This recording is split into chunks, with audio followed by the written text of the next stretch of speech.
નમસ્કાર. ધોરણ 12ના તમામ વિદ્યાર્થી મિત્રો, આપ ઘરે રહીને અભ્યાસ કરતા હશો, ઘરમાં રહેતા હશો, સુરક્ષિત હશો.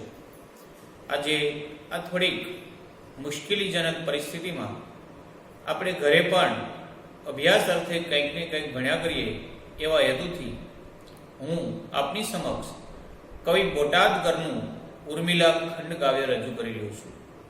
કવિ બોટાદકર એટલે કે બોટાદના વતની હોવાથી એ બોટાદકર તરીકે ખૂબ ખ્યાતિ પામ્યા છે. સ્ત્રોત સ્તવેની, શૈવલીની, નિર્ઝરીની આ કાવ્ય સંગ્રહો ગુજરાતી સાહિત્યમાં ખૂબ ખ્યાતિ પામ્યા છે. કવિ બોટાદકરની જો વિશિષ્ટ સિદ્ધિ કહે તો જનનીની જોડ સખી નહીં જડે રે લોલ આ કાવ્ય શિક્ષિત અને અશિક્ષિત, ભણેલા અને અભણ, અબાલ વૃદ્ધ, બાળકોથી માંડીને વૃદ્ધ સુધી બધાના કંઠે કંઈક ને કંઈક સાંભળવા મળે છે. પ્રસ્તુત જે કાવ્ય છે ઉર્મિલા, ઉર્મિલા રામાયણનું એક પાત્ર છે. આ કાવ્યનો સાહિત્ય પ્રકાર છે ખંડ કાવ્ય. ખંડ કાવ્યનું સાહિત્ય સ્વરૂપ શું? તો કોઈ પુરાણી એક અંશનું વિવિધ સંદ વૈવિધ્યમાં જોડાણ કરી અને કલ્પનાના રંગો ઉમેરી એક નવો વિચાર રજૂ કરવો તેને ખંડકાવ્ય કહેવામાં આવે છે. પ્રસ્તુત ખંડકાવ્ય પણ જુદા જુદા છંદમાં ભાવ દ્વારા રચાયું છે. જેમ ભાવ પલટો થાય છે એમ કવિ બોટાદકરે છંદ પલટો કર્યો છે. ઉર્મિલા રામાયણમાં લક્ષ્મણ જતીના પત્ની છે. ટૂંકમાં પ્રસંગ કહો, પછી આપણે કાવ્ય આગળ ભણીએ તો સમજાઈ જશે. રામાયણની અંદર દશરથ રાજાનું વચન પાળવા રામ વનમાં જાય છે ત્યારે લક્ષ્મણ સેવા કરવા માટે સાથે જવા પોતાની ઈચ્છા વ્યક્ત કરે છે અને રામ એ ઈચ્છાને સ્વીકારે છે. પરંતુ લક્ષ્મણના પત્ની ઉર્મિલા પાસે જ્યારે લક્ષ્મણને રજા લેવા જવાનું છે કે પોતે પોતાનો ત્યાગ કરીને 14 વર્ષ સુધી વનમાં જઈ રહ્યા છે ત્યારે લક્ષ્મણને થોડોક ડર છે કે ઉર્મિલા તેને વિવિધ રીતે રોકશે. પરંતુ એક આર્ય નારી, એક શૌર્યવંત નારી આનાથી કંઈક જુદી જ પ્રતિમાનું રૂપ લઈ એક દેવી બની અને લક્ષ્મણને પોતાના સુખર્થે જવા માટે રજા આપે છે. આ જે ઉર્મિલાના ભાવ નિરૂપણો છે તેનું બોટાદકરે સંદ વૈવિધ્યમાં ખૂબ સરસ રીતે નિરૂપણ કર્યું છે. પહેલી જે બે પંક્તિ છે જેનો છંદ છે મંદાક્રાંતા, મંદ મંદ આક્રાંત. શોકા વેશે હૃદય ભરતી, કંપતી ભીતિઓથી ને ચિંતાથી જ્વલિત બની, સંભ્રમે વ્યગ્ર થાતી, વારે વારે સ્વર સમજવા, દૂર કંઈક કાન દેતી, ઊભી બાળા વિવશ બની, બારીએ બાહુરીશી. આ મંદાક્રાંતા છે. શોકાવેશે હૃદય ભરતી, શોકથી આવેશમાં આવી, દુઃખથી પીડાયેલી, હૃદય ભરતી, દુઃખથી હૃદય ભરાઈ ગયું છે, કંપતી ભીતિઓથી અને કંઈક ડરથી ધ્રુજી રહી છે, ચિંતાઓથી જ્વલિત બનતી અને ચિંતાઓથી એ આખી સળગી રહી છે, સંભ્રમે વ્યક્ત થતી અને કંઈક શંકાઓથી આકુળ વ્યાકુળ થઈ ગઈ છે, વારે વારે સ્વર સમજવા, દૂર કંઈક કાન દેતી અને વારે વારે આગળથી આવતા અવાજો સાંભળવા માટે કાન દેતી એટલે સાંભળવાના પ્રયત્ન કરે છે. ઊભી બાળા વિવશ બની, બારીએ બાવરી છે. આ ઉર્મિલા, આ બાળા, આ યુવતી બારીએ વિવશ બની અને ઊભી છે. ફરીવાર કાવ્યનો ગદ્યાર્થ કરું છું, આ પંક્તિનો ધ્યાનથી સાંભળજો. શોકથી આવેશમાં આવીને હૃદય ભરાઈ ગયું છે, ડરથી કંપી રહી છે, ચિંતાઓથી સળગી રહી છે, શંકાઓથી આકુળ વ્યાકુળ થઈ ગઈ છે, વારે વારે અવાજ સાંભળવા માટે આગળ ધ્યાન ધરે છે. આ બાળા વિવશ બની અને બારીએ બહાવરી બનીને ઊભી છે. અનુષ્ટુપ છંદ આવે છે. ધનુર્બાણ ગ્રહી હાથે ને વાઘા વનના સજી, દૂરથી આવતો દેખે વાલાને કંઈક વેગથી. આગળ નજર કરી ધનુષ્યબાણ હાથમાં ધારણ કર્યું છે. વાઘા વનના સજી, વાઘા એટલે વસ્ત્ર, અને વનમાં જવાના વસ્ત્રો લક્ષ્મણે પહેરી લીધા છે. દૂરથી આવતો દેખે વાલાને કંઈક વેગથી આમ નજર કરી તો ખૂબ જ ઝડપથી લક્ષ્મણ પોતાના તરફ આવી રહ્યો છે. કઈ રીતે આવી રહ્યો છે? હાથમાં ધનુષ્યબાણ છે, વેશ વનનો છજો છે. ચિરાયું ચિત્ત ઓચિતું, ચિત્ત હૃદય, અને આ એને લક્ષ્મણને પોતાના પતિને વનના વેશમાં જોઈ અને ચિત્ત ફાટી પડ્યું, ચિત્ત ચિરાવા લાગ્યું. વજ્રપાત થયો શિરે, અને માથા ઉપર વજ્રપાત, ઇન્દ્રનું હથિયાર જેમ માથા ઉપર વાગ્યું હોય એવી એક ભયંકર પીડા થઈ. શિર એટલે મસ્તક. ચિરાયું ચિત્ત વંચિતું, વજ્રપાત થયો શિરે, ડળતી સહસા ઉભી સંકષ્ટે ગ્રહી દ્વારને, અને એકાએક, સહસા એટલે એકાએક ઢળી પડી. શા માટે ઢળી પડી ઉર્મિલા? તો પોતાના પતિને વનમાં જવાના વેશ સજીને આવેલો જોઈ અને ચિંતાથી ઢળી પડી. ડળતી સહસા ઉભી સંકષ્ટે ગ્રહી દ્વારને, દ્વાર એટલે બારણું અને ગ્રહી એટલે પકડવું. બારણું પકડીને ખૂબ કષ્ટથી પીડાથી ઊભી થઈ. હજારો વસમાં તર્કો અંતર ઉદ્ભવી રહ્યા, અને મનમાં હજારો તર્ક વિતર્ક થઈ રહ્યા છે. શું થવાનું છે? શું થઈ રહ્યું છે? શું હું જોઈ રહી છું? હજારો વસમાં, વસમાં એટલે ખૂબ ખરાબ, તર્ક અંતરે ઉદ્ભવી રહ્યા, અને મનમાં ખૂબ જ ખરાબ વિચારો આવી રહ્યા છે. તોય ધૈર્ય ધરી ઊભી સ્વામીની સન્મુખી થવા, અને છતાં ધીરજ ધારણ કરી બધી જ પીડાને સહન કરી ચહેરા ઉપર એક પણ દુઃખનો ભાવ લાવ્યા વગર પતિને સન્મુખ થવા, પતિની સાથે વાતચીત થવા માટે, પતિને દુઃખ પણ પોતાનું ન બતાવવા માટે ઊભી રહી છે. કૃત અપરાધ શો આવી ઉભો દીન મુખે પતિ. કૃત અપરાધ, પોતે જાણે કંઈક ભયંકર અપરાધ કર્યો હોય એવી રીતે આવ્યો લક્ષ્મણ. દીન મુખે, ગરીબ મુખે આવીને ઉભો રહી ગયો. સંબોધી સ્નેહના શબ્દો વડે ધીમે ધીમે વિવેકથી આવી અને પોતાની પત્નીને, પોતાની પ્રિયતમાને, પોતાની દયિતાને સ્નેહના શબ્દોથી સંબોધન કરી અને ધીરે ધીરે વાત કરે છે. ફરી મિત્રો આટલું જોઈએ, યાદ રાખજો તત્સમ શબ્દો વપરાયેલા છે, સંસ્કૃત શબ્દ જેવા શબ્દો છે, થોડાક શબ્દાર્થમાં અઘરા લાગશે. કેટલી સુધી આપણે પાઠ કાવ્ય ભણ્યા તો લક્ષ્મણને વનમાં જવાની વાત સાંભળી ઉર્મિલા ખૂબ દુઃખી છે, પીડિત છે, શોકથી ભયથી ધ્રુજી રહી છે. લક્ષ્મણને વનના વસ્ત્રો પહેરી હાથમાં ધનુષબાણ લઈ આવતો જોઈ પોતાના માથે વજ્રઘાત જેવી પીડા થાય છે. એકાએક ઢળી પડે છે. ખૂબ મહેનત કરી કષ્ટથી પાછું દ્વાર પકડીને ઊભી થાય છે. હજારો મનમાં કંઈક ને કંઈક વિચારો આવે છે, પણ ધીરજ ધારણ કરી છે. પોતાનું દુઃખ પોતે સહન કરી લે છે, પોતાના પતિ સુધી બતાવવા માંગતી નથી.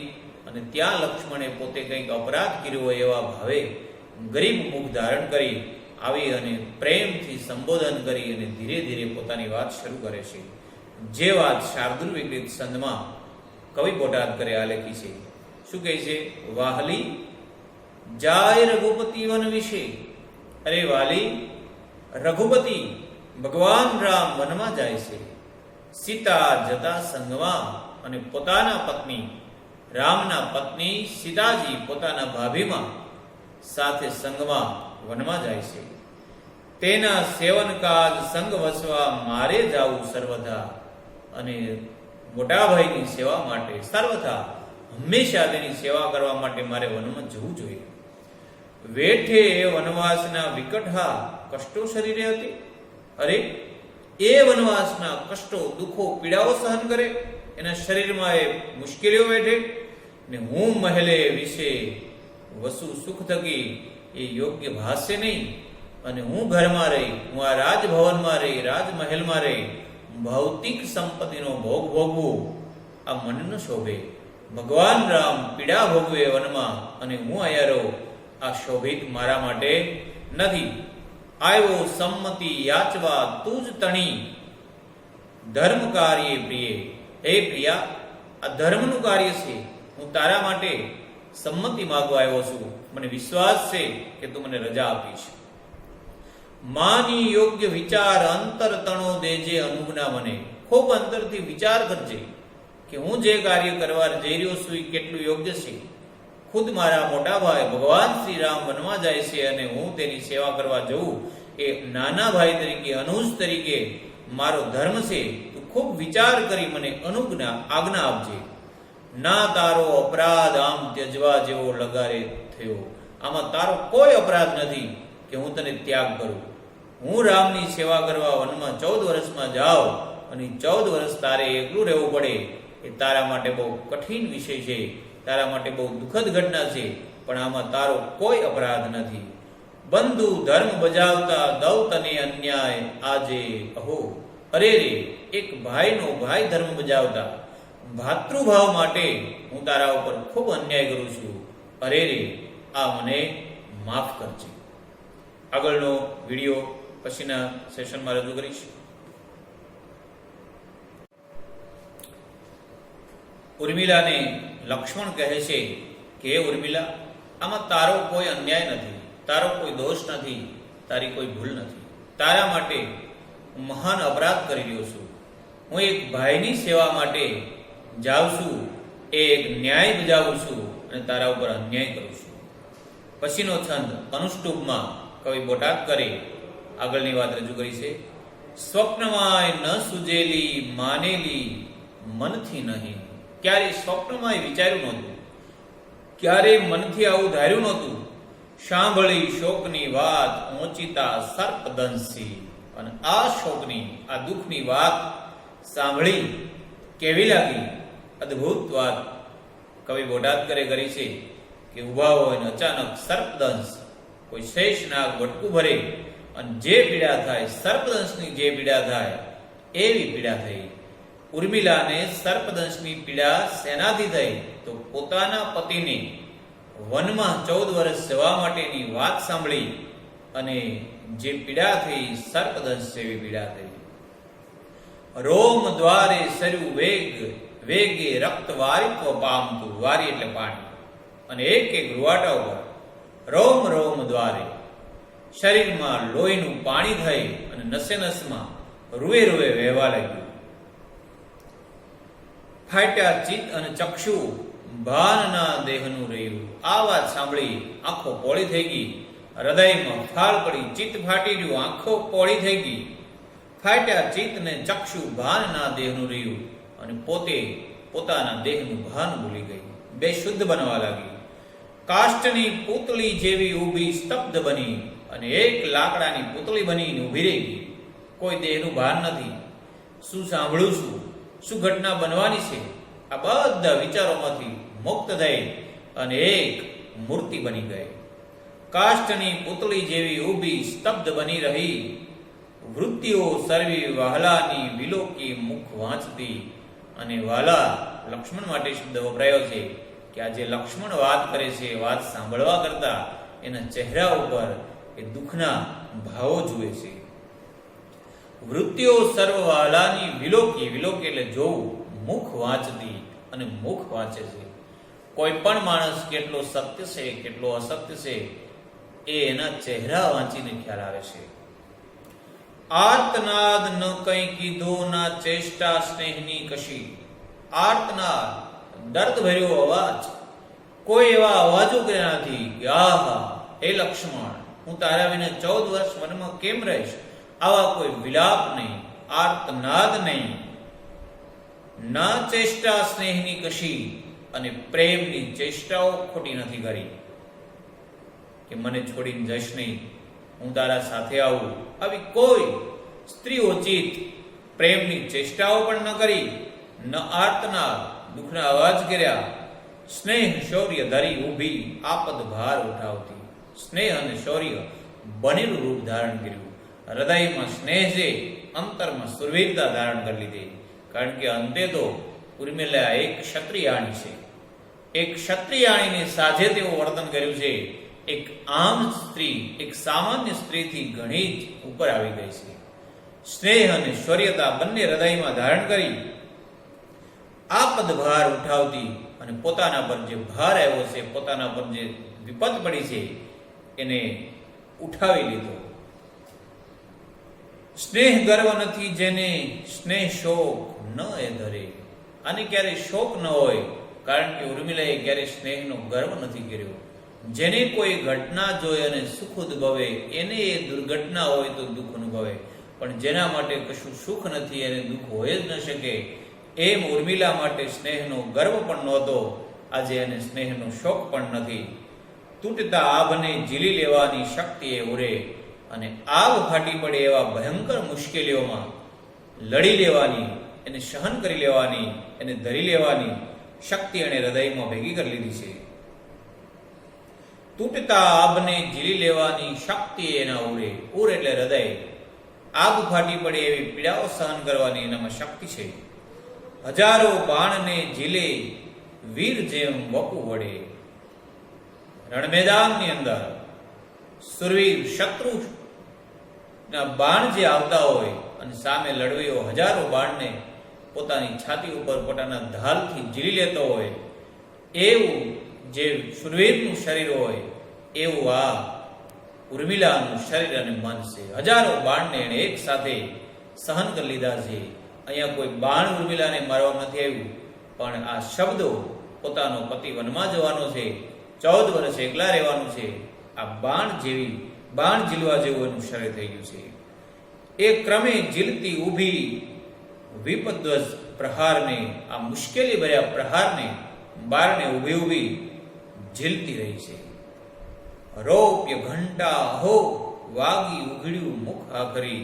અને કોઈ રજત ઘંટ વાગે મંદિરમાં, એમ અચાનક ઘંટની જેમ એના મોઢામાંથી શબ્દ નીકળવાની શરૂઆત થઈ. રૌપ્ય ઘંટા હો લાગી ઉઘડ્યું મુખ આખરે.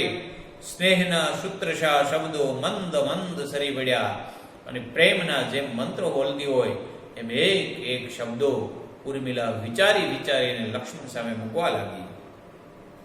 વાલા, ધર્મ વિચારી અનુજનો ઈચ્છો અરણ્ય જવા. અરે પ્રિય, તમે એક નાના ભાઈનો ધર્મ સમજી અને વનમાં જવા માટે વિચારો છો. શી રીતે અવરોધ થાય મુજથી સત્કાર્યને સેવતા? આ તમારું સત્કાર્ય છે, આ તમે સત્કાર્યનું સેવન કરો છો. હું એમાં તમને કઈ રીતે બાધારૂપ બની શકું? હું તમને શા માટે અટકાવું? ક્યારેય ન અટકાવી શકું. વાલા, ધર્મ વિચારી અનુજનો, અનુજ એટલે નાનો ભાઈ, એ વાલા પ્રિય, આ નાના ભાઈનો જે ધર્મ છે વિચારી અને તમે મોટા ભાઈની સેવા કરવા માટે વનમાં જઈ રહ્યા છો, એમાં હું અવરોધ કઈ રીતે બનવું? મારાથી આ સત્કાર્યને રોકી કઈ શકાય? ઉકેલ્યું દુઃખ આપના હૃદયનું, તેમાં ન વૃદ્ધિ કરવું. બની શકે એટલો આપના દુઃખનો ભાર ઓછો કરવું, એમાં વૃદ્ધિ વધારો ન કરી શકું. કહેવાનું કંઈ ઉદ્ભવે ઉર વિશે તોય કશું ના કહું.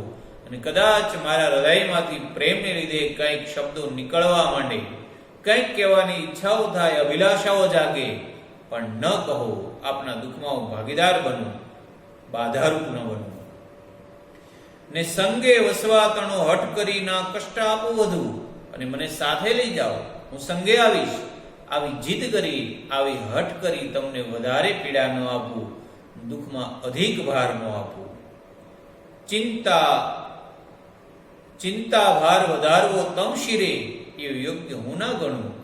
અને આવી વાતો કરી તમારા ઉપર ચિંતાનો વધારો કરવો એ એક ક્ષત્રિયાણી તરીકે ઉર્મિલા કહે છે કે મને ન શોભે, એ હું ન કરી શકું. ચિંતા અંતરની દય દયિતને સંગી થવા ઈચ્છું. ચિંતા અંતરની દૈતને સંગી થવા ઈચ્છું. એથી ઉત્તમ વિપ્રયોગ સહીને હા ચિત્ત ચિરાવું. પતિની સાથે રહી અને પતિ માટે એક બોજ બનવું, પતિ માટે ચિંતાનો વધારો કરવો, એના કરતા વિશેષ ઉર્મિલા એમ કહે છે કે મારા માટે વિપ્રયોગ, હું વિયોગ સહન કરી લઈશ. હું તમારા વિના એકલી દુઃખી થઈને રહીશ, પણ સાથે આવીને તમારા માટે ચિંતાનો વધારો નહીં કરું. લક્ષ્મણ કહે છે ધન્ય ધન્ય તને દેવી. હે દેવી, તને ધન્ય છે અનેરી કોઈ ઉર્મિલા. હે ઉર્મિલા, તું એક સામાન્ય સ્ત્રીઓ કરતા કંઈક જુદી છો, કંઈક અનેરી છો. ધર્મ સંકષ્ટ સ્નેહીનું તું તું શકી સમજી ખરે, ખરેખર પ્રેમીનું જે ધર્મ સંકટ હતું એ સમજી શકી. લક્ષ્મણને મિત્રો એક બીક હતી કે એક સામાન્ય સ્ત્રી પોતાનો પતિ જો પોતાને ત્યજી અને જતો હોય તો સાથે આવવાનો વિલાપ કરશે, દુઃખમાં ભાર કરશે, ઘણી વિનંતી કરશે, જુદી જુદી હઠ કરશે, હું કેમ રજા માગીશ. પણ એનાથી ઉર્મિલામાં કંઈક જુદી દેવીના દર્શન થયા. ધન્ય ધન્ય તને દેવી અનેરી, તું કંઈક ઉર્મિલા કંઈક જુદી છો. ધર્મ સંકષ્ટ સ્નેહીનું તું શકી સમજી ખરેખર, ખરેખર પ્રેમી માથે જે પ્રિયતમ માથે જે ધર્મ સંકટ હતું એ તું સમજી શકી. હજારો કષ્ટ હૈયાના ને ચિંતાની પરંપરા સહી લેવા તણી સહેજે તૈયારી તે કરી. આહા અરે રે, હૈયામાં હજારો દુઃખ, અનેક વલોપાત, અનેક પીડાઓ, ચિંતાની પરંપરા, ચિંતાઓની હારમાળા, આ બધું સહી લેવાની તે તૈયારી બતાવી. ચિત્તને ચીરતા ભૂંડા વિલાપોય તે કર્યા, અને હૃદય ફાટી જાય, ચિત્ત ચિરાઈ જાય એવા આર્તના, એવા વિલાપો પણ તે ન કર્યા.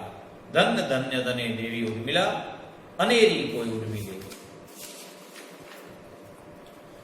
સંસાર સેવકોથી તું જુદી કોઈ સુરાત્મજા, સુર વત્તા આત્મજા, સુર એટલે દેવ અને આત્મજા એટલે પુત્રી. આ સંસારના સેવકોથી તું કોઈ જુદા દેવની પુત્રી છો.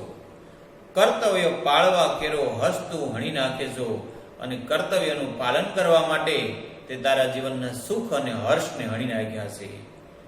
વનવાસ વિશે વિઘ્નોહા અતર્કિત આપશે, અથવા આવવા સંગે હઠ પૂરો બતાવશે. લક્ષ્મણ કહે છે કે હે ઉર્મિલા, મને એવું હતું કે તું વનવાસમાં સાથે આવવા માટે જુદા જુદા તર્ક કરીશ, મને મારા કર્તવ્ય પાલનમાં વિઘ્ન બનીશ, અથવા તું સીતાનો દાખલો આપીશ કે ભગવાન રામ સાથે સીતા માતા સેવા કરવા આવે તો હું કેમ ન આવી શકું. પણ તું અવસ્થ ઊભી થશે, તું અવશ્ય ચોક્કસ સીતાનો દાખલો લઈ ઊભી રહીશ. હતી એ અંતરે ભીતિ, આ મને એક હૃદયમાં ડર હતો.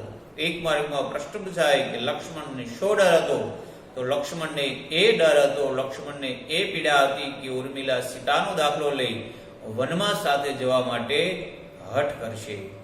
ઉપાયો સૂઝતા નહીં, અને લક્ષ્મણને એક ઉપાય જડતો નથી કે હું કેમ સમજાવીશ. પરંતુ દિવ્ય કો દેવી સિદ્ધ તું સર્વદા થઈ. પરંતુ હે દેવી, તું કોઈ સામાન્ય દેવી નહીં, તું એક દિવ્ય દેવી છો. આ સાબિત થઈ ગયું છે. સ્વાર્થને પોષવા તારે અંતરે વાસના નથી, સ્નેહીના ચિત્તને શોભે એવી તે શાંતિ સાચવી. તે સ્વાર્થનું કહ્યું ન કર્યું. સ્વાર્થને પોષવા માટે તારી કોઈ ઈચ્છાઓ નથી, તારી કોઈ વાસનાઓ નથી. સ્નેહીના ચિત્તને શોભે એવી આજ તે હૃદયમાં શાંતિ જાળવી છે. ધન્ય ધન્ય ઉર્મી ગઈ. સંગે રહેવું નિજ હૃદયનો ભાર ઉતારવા, ને વાલાને કુશલ નિરખી અંતરે રાચવાને, એ તો વાલી અધમ ઉરનો સ્વાર્થ કે સ્નેહ ગર્વ. લક્ષ્મણ આગળ કહે છે કે ઉર્મિલા, પતિની સાથે રહેવું, હૃદયનો ભાર હળવો કરવો, પોતાના પતિને કુશળ નિરખવો, જોવો અને મનથી આનંદમાં રાચવું, એ તો વાલી અધમ હૃદયનો સ્વાર્થ છે. આ એક અધમ ઉરનો સ્વાર્થ કે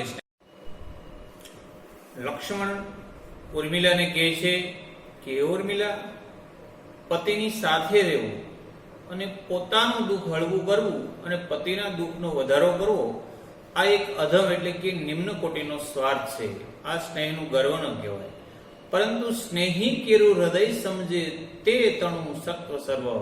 પરંતુ પોતાના પ્રેમીનું દુઃખ સમજી અને પોતાના પ્રેમીનું દુઃખ કઈ રીતે હળવું થાય એ સમજવું, એ સાચો પ્રેમનું તત્વ છે, એ સાચો પ્રેમ છે. ચિંતા ભૂંડી હૃદય હણતો સોંપવી સ્વામી ચિતે. હૃદયને હણી નાખે, ચિત્તનો વિનાશ કરે એવી પોતાની ચિંતા સામેવાળાને આપી દેવી, આ સાચો પ્રેમ નથી. ને રક્ષાની કઠિન કૃતિમાં રોકવો સર્વ રીતે, અને વનમાં સાથે આવવાની વાત કરી, પોતાની રક્ષા માટે લક્ષ્મણ કે જો મને રોકી દેતો તો હું ભગવાન રામની સેવા ન કરી શકું. લૂંટી લેવું વિષમ વનમાં સર્વ સ્વાતંત્ર્ય એનું, અને વન ભયંકર વનમાં વિષમ વનમાં પણ તું મારી સ્વતંત્રતા લૂંટી લે, હું તારા દેખરેખ પાછળ રોકાઈ જાઉં અને મારી સ્વતંત્રતા લૂંટાઈ જાય. એ વાલી તે ઉચિત ન ગણ્યું. અરે ઉર્મિલા, વાલી પ્રિયા, આ તે ઉચિત ન ગણ્યું. ધન્ય હા ધૈર્ય તારું, તારી ધીરજતાને ધન્ય છે. લક્ષ્મણ ઉર્મિલાને કહે છે કે સાથે આવવા માટે જીદ કરવી, સાથે આવી મન પ્રફુલ્લિત કરવું, પોતાની ચિંતા મારા ઉપર મૂકી દેવી અને મારું વનમાં સ્વતંત્ર હરી લેવું, આ તે યોગ્ય ન ગણ્યું. આ તારી ધીરજતાને હું વંદન કરું છું, ધન્ય ગણું છું. ધન્ય છે તારી ધીરજતાને. ના શિક્ષાના કથન કથવા યુક્ત તારા સમીપે. હે ઉર્મિલા, આજે તું મને મારા કરતા શ્રેષ્ઠ લાગે છો. હું તને શિક્ષાના વચન કઈ રીતે કહું, હું તને કઈ રીતે સમજાવું. સમજાવવા માટે શબ્દો નથી, કારણ કે શબ્દો તને સમજાવી શકે એના કરતા તારી ધીરજતા ઊંચી છે. ને આશ્વાસો પણ ઉચ્ચરવા વ્યર્થ જેવા દિશે છે. હું જાઉં છું, તું મારી ચિંતા ન કરતી, આમ ન કરતી, આમ ન કરતી. એક સામાન્ય દંપતીને શોભે એવા શબ્દોથી હું આશ્વાસન આપવા માટે સમર્થ નથી. આ બધા આશ્વાસનો ખોટા છે, તને આપવા માટે યોગ્ય નથી. ઉત્પાતોને તુજ હૃદયનો કંપ દેખી શકું, પરંતુ હે ઉર્મિલા, તારી ધીરજની અંદર જે પીડા સમાયેલી છે, પતિ પ્રેમ જે ઢંકાયેલો છે, તારા હૃદયની અંદર કેટલાય ઉત્પાતો ઘમસાણ યુદ્ધ મચાવી રહ્યા છે, તારા હૃદયના જે કંપનો છે હું જોઈ શકું છું. તોય તારી ધૃતિ નિરખતા સ્વાસ્થ્ય સેવી શકું છું. ધૃતિ એટલે ધીરજ. પણ બધી જ પીડાઓ તું દબાવી બેઠી છું. બધી જ પીડાઓને સહન કરી અને પોતાના પતિને પ્રેમથી વિદાય આપવા માટે જે તારી ધીરજ છે એ સ્વસ્થતા હું સેવી શકું છું. આમ કહી લક્ષ્મણ ઉર્મિલાથી છૂટો પડી પીઠ ફેરવી અને પાછળ ચાલે છે. પતિએ પીઠ કીધી ને દયિતા દેખતી રહી. દયિતા એટલે પ્રેમિકા, અહીંયા પત્ની એવો અર્થ કરશો. ઉર્મિલા માટે શબ્દ વપરાયો છે. લક્ષ્મણે ધનુષ્ય બાણ ગ્રહણ કર્યું છે. વનનો વેશ પહેરી અને વનના માર્ગે જવા 10 ડગલા આગળ વધ્યો. ઉર્મિલાની ધીરજ ખૂટી ગઈ, માત્ર જોઈ રહી. અંતે હાય કહી બાળા મુર્શિદા ભૂતલે પડી. હાય શબ્દ બોલતા જ ઉર્મિલાના હાથમાંથી દ્વાર પડી ગયો. ધરતી ઉપર મૂર્છાવાન બની અને ઢળી પડી. આમ કવિ બોટાદકરે એક ભારતની આર્ય નારીનું, એક ક્ષત્રિયાણીનું ધીરજતાનું અદ્ભુત આલેખન કર્યું છે. પોતાનું દુઃખ પોતાના પતિ સુધી ન પહોંચવા દેતા બધા જ દુઃખ ધીરજથી સહન કરી અને જ્યારે લક્ષ્મણ તેના સન્મુખથી જુદો થાય ત્યારે ઉર્મિલા ભૂતળ ઉપર એટલે કે પૃથ્વી ઉપર મૂર્છિત થઈ અને પડી જાય છે. સરસ આ ઉર્મિલાનું એક ચિત્ર છબી અહીંયા ઉપસે છે. જય ભારત, જય હિન્દ.